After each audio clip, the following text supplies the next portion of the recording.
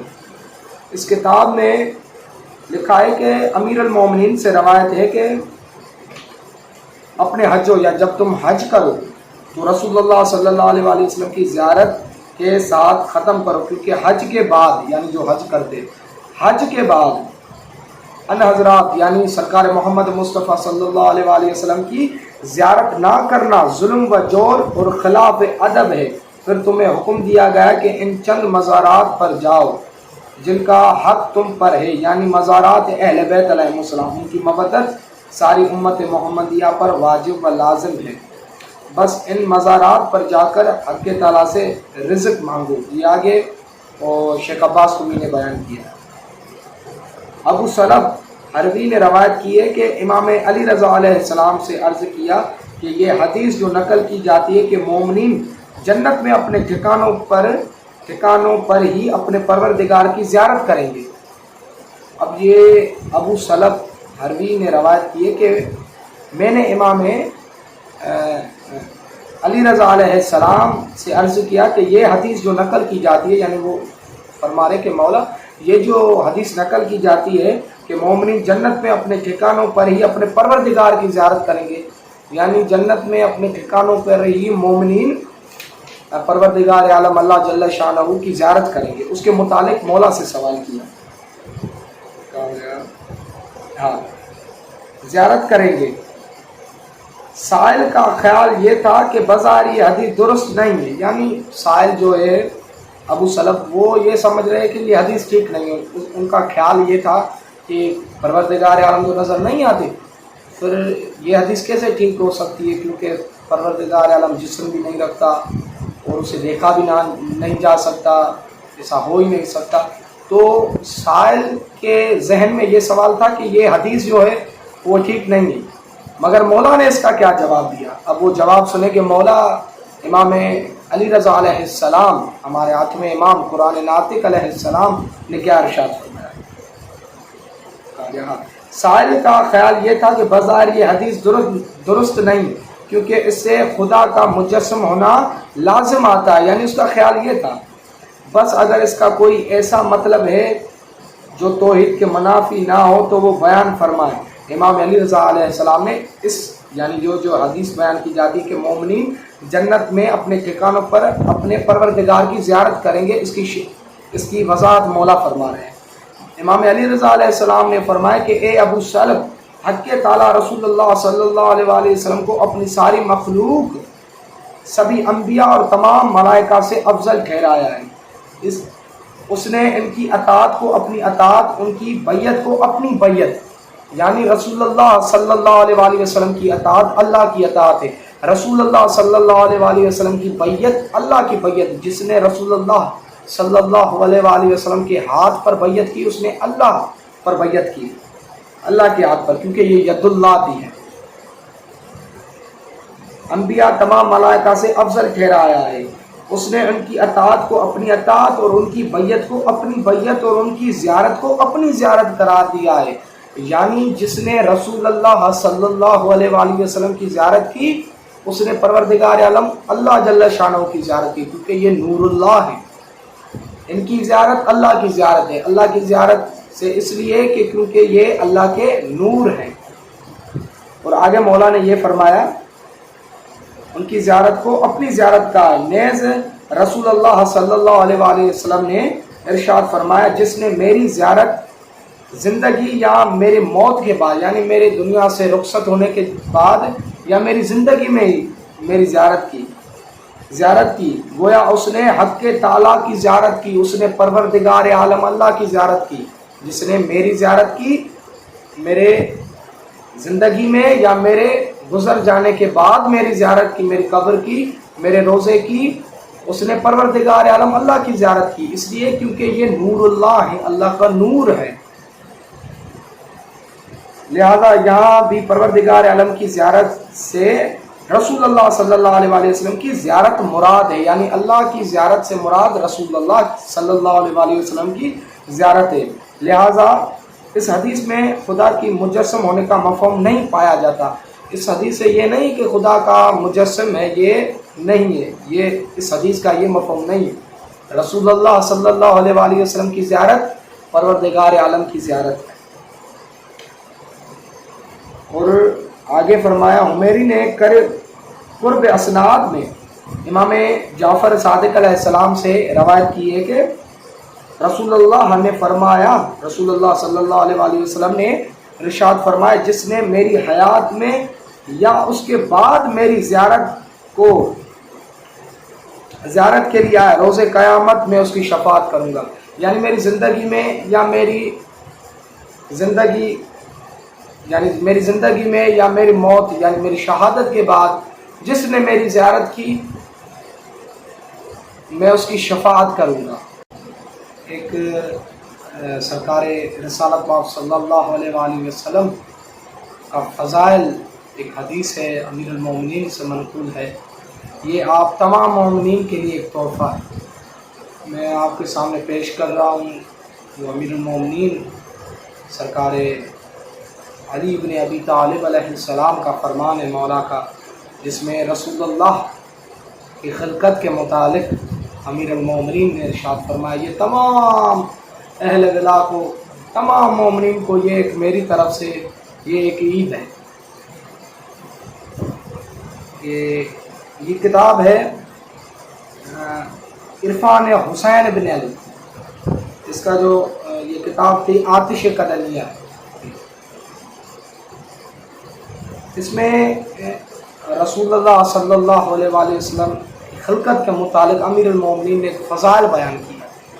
اللہ اکبر، کیا فضائل، مولا نے کیا فضائل! میں اب آپ سنیے، اب میں اپنی زبان سے اپنے لفظوں میں یہ روایت کے الفاظ بتاؤں تو یہ بہتر ہے۔ اللہ اللہ اللہ اکبر، سبحان اللہ، کیا حدیث ہے، سبحان اللہ۔ اچھا، یہاں پر یہ روایت لکھی، میں آپ کو پڑھ کر سناتا ہوں۔ یہاں پر لکھا ہے کہ امیر المومنین علی بن ابی طالب علیہ السلام سے ایک طولانی حدیث میں یوں وجود مقدس رسول اللہ صلی اللہ علیہ وآلہ وسلم کی توصیف کرتے ہیں۔ پھر خداوند تعالیٰ نے، پروردگار عالم نے، امیر المومنین فرما رہے ہیں کہ پھر خداوند تعالیٰ نے محمد صلی اللہ علیہ وآلہ وسلم کے نور سے 20 نور کے دریا خلق کیے۔ رسول اللہ صلی اللہ علیہ وآلہ وسلم کے نور سے 20 نور کے دریا خلق کیے۔ ان 20 دریاؤں میں سے، یعنی جو نور کے دریا تھے، 20 دریاؤں میں سے ہر ایک میں ایسا علم ہے جس کا خدا کے سوا کسی کو کوئی نہیں جانتا، خدا کے سوا۔ پھر محمد صلی اللہ علیہ وآلہ وسلم کے نور کو امر کیا کہ عزت کے دریا میں داخل ہو۔ اب مولا جو ہے وہ دریا کے نام بھی بتا رہے ہیں مولا، اور پروردگار عالم نے حکم دیا کہ اے میرے حبیب اب عزت کے دریا میں جاؤ۔ پھر محمد صلی اللہ علیہ وآلہ وسلم کے نور کو امر کیا، یعنی حکم دیا، امر کیا کہ عزت کے دریا میں داخل ہو جا، اور وہ داخل ہوئے۔ پھر صبر کے دریا میں داخل ہوئے، اس کے بعد خشوع کے دریا میں داخل ہوئے، پھر تواضع کے دریا میں داخل ہوئے، پھر رضا کے دریا میں داخل ہوئے، پھر وفا کے دریا میں داخل ہوئے، پھر حلم کے دریا میں داخل ہوئے، پھر پاکی و طہارت کے دریا میں داخل ہوئے، پھر حشیب کے دریا میں داخل ہوئے، پھر انابہ اور بخشش کے دریا میں داخل ہوئے، پھر عمل کے دریا میں داخل ہوئے، پھر مزید زیادہ بخشش و شکر کے دریا میں داخل ہوئے، پھر ہدایت کے دریا میں، پھر سیانت و حفاظت کے دریا میں، پھر حیا کے دریا میں، یہاں تک کہ تمام 20 دریاؤں میں اندر گئے. پھر جیسے ہی آخری دریا سے باہر آئے، یعنی خداوند عالم نے آخری 20 دریا سے جو آخری دروازہ دریا تھا اس کے متعلق، اس کے بعد پروردگار عالم نے ارشاد فرمایا آخری دریا سے باہر آئے تو خداوند تعالیٰ نے ارشاد فرمایا اے میرے حبیب، یعنی اے میرے رسول محمد صلی اللہ علیہ وآلہ وسلم، اور اے میرے رسولوں کے سید و سردار، سبحان اللہ، اے میری پہلی مخلوق، یعنی پروردگار عالم یہ مخاطب کر رہے ہیں، مخاطب ہو رہے ہیں حضور صلی اللہ علیہ وآلہ وسلم. اے میری پہلی مخلوق، اے میرے آخری رسول، آپ قیامت کے دن شفاعت کرنے والے ہو. پھر رسول اللہ کا نور سجدے میں چلا گیا. اب مولا امیر المومنین یہ فرما رہے کہ پھر رسول اللہ صلی اللہ علیہ وآلہ وسلم کا نور سجدے میں چلا گیا. پھر سر اٹھایا، جب سر اٹھایا سجدے سے تو ان کے بدن سے قطرے گرے، جن کے ہر قطرے سے اللہ اکبر 1,24,000 سبحان اللہ. جب سر اٹھا سجدے سے تو ان کے بدن سے قطرے گرے جن کے قطروں کی تعداد 1,24,000 تھی. پھر خداوند عالم نے ان کے نور کے ہر قطرے سے پیغمبر کو خلق کیا. اللہ اکبر. پھر حضرت موسیٰ ہو گیا، حضرت شیس ہو گیا، نوح ہو گیا، ابراہیم علیہ السلام ہو گیا، حضرت عیسیٰ علیہ السلام ہو گیا، ابراہیم علیہ السلام ہو گیا، اسحاق علیہ السلام ہو گیا، یعقوب علیہ السلام. 1,24,000 اس نور سے، سرکار کے نور سے قطرے گرے. پھر خداوند تعالیٰ نے ان کے نور کے ہر قطرے سے پیغمبروں کو خلق کیا. جب یہ نور کامل ہو گئے، اللہ اکبر، یعنی وہ انبیاء ہو گئے، جب یہ نور کامل ہو گئے تو پھر محمد صلی اللہ علیہ وآلہ وسلم کے نور کو یوں طواف کیا، یعنی اس طرح طواف کیا، طواف کرنا شروع کر گئے جیسے حاجی بیت اللہ اللہ کے گھر کا طواف کرتے ہیں. اللہ اکبر.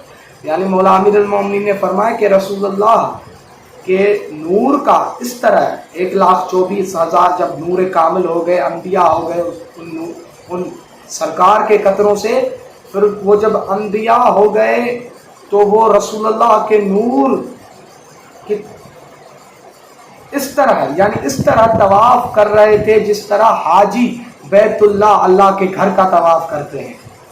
سبحان اللہ، سبحان اللہ، سبحان اللہ. یہ حدیث میری طرف سے تمام مومنین کے لیے ایک تحفہ تھا. مولا تمام مومنین کو سلامت رکھے. اور یہ عید یعنی 17 ربیع الاول سرکار رسالت پاک صلی اللہ علیہ وآلہ وسلم اور نعت کے قرآن امام جعفر صادق علیہ السلام کا ظہور تمام مومنین کو بہت بہت مبارک ہو. اللہم صلی علی محمد و آل محمد وعجل فرج آل محمد.